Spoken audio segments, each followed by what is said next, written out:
दोस्तों, यह कहानी है मेरे भाई की। मेरे को पता नहीं कि आप विश्वास करोगे या नहीं करोगे, परंतु ये सच है कि असली में भगवान होते हैं। एक रात की बात है, हम थोड़े मिडिल फैमिली से आते हैं।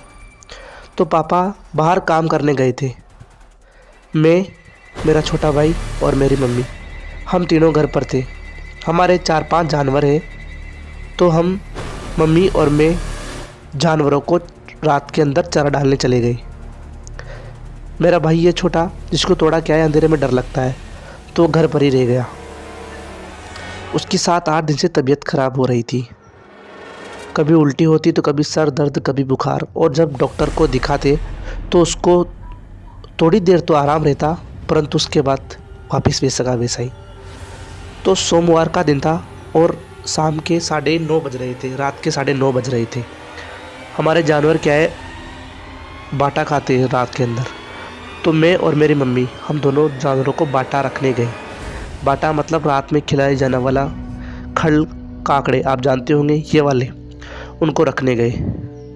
तो मेरा भाई चूल्हे के सामने बैठा हुआ था। वो अपने फ़ोन में जाने क्या देख रहा था। तभी उसको हमारे गेट के बाहर से आवाज़ आई कि बेटा कुछ खाने को है क्या। जब मेरे भाई की नज़र सामने गई तो सामने एक बुढ़िया खड़ी थी। मतलब इतनी बूढ़ी थी कि उसको चलना भी नहीं आ रहा था। उसके हाथ में एक त्रिशूल थी और सिर पर बस एक कटोरा था, बड़ा सा कटोरा था। और वो इतनी आराम से चल रही थी, इतनी आराम से हमारे घर के बाहर आई जैसे कि वो अभी 10-20 साल की जवान हो। और उसकी उम्र देखने पर ऐसा लग रहा था कि वो 100 साल के ऊपर है। फिर मनीष ने कहा, आपको क्या चाहिए खाने में, क्योंकि उस दिन हमारे पूड़ी और सब्जी बनी थी आलू की। उसको लगा कि ये कहीं अनाज लेने आई हो, आटा लेने आई हो, तो आपको क्या चाहिए। तो फिर वो बोलता है मनीष कि क्या लाऊं। तो फिर वो बूढ़ी औरत या दादी बोलती है कि बेटा जो भी है वो ले आ। तो हमारे घर के बाहर का जो गेट है जहाँ पर वो दादी खड़ी थी, और उसी के पास हमारा एक रूम है। उस रूम से और उस गेट के दूरी समथिंग 5 सेकंड की होगी। 5 सेकंड नहीं है, कम से कम 4 सेकंड की होगी। तो वो अंदर से खाना लेकर आया। उसने उस दादी को खाना दिया। जैसे दादी को खाना दिया, दादी ने पहले तो इसको ऐसा कहा कि बेटा तू बहुत खुश रहेगा और तू नौकरी लगे, मेरी तेरे से यही दुआ है, और तेरे जो भी कष्ट दुख है वो सब मिट जाए। मेरा भाई ये सुनकर थोड़ा खुश हुआ। अब वो अंदर आया वापस उस रूम के पास ही, तो उसको 5 सेकंड लगे।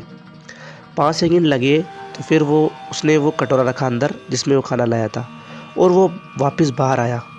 बाहर आया तो वो एकदम से सोच में पड़ गया, क्योंकि उसने पूरी गली में देखा। गली हमारी कम से कम भी, पूरी गली में घूमो तो 3 मिनट लग जाए, इतनी बड़ी गली है।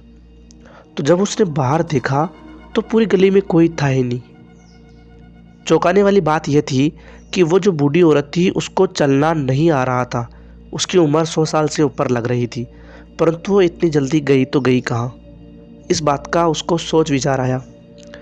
वो थोड़ा हमारा बाड़ा भी हमारे पास ही है जानवरों का, तो दौड़कर हमारे बाड़े के पास गया।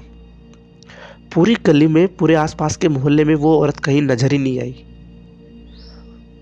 और दोस्तों, आप मानोगे नहीं, जैसे मैं और मेरी मम्मी वापस आई घर पे, तो उसने पूरी बातें बताई। बातें बताने के बाद जो वो उस रात तो वो सो गया। मनीष, मेरे भाई का नाम मनीष है, वो सो गया।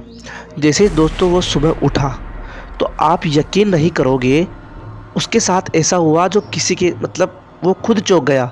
जिसकी तबीयत गोलियां खाने से भी ठीक नहीं हो रही थी, अपने आप वो सही हो गया। देखो, आप मानो या ना मानो, परंतु मैं ज़रूर मानता हूँ कि भगवान है।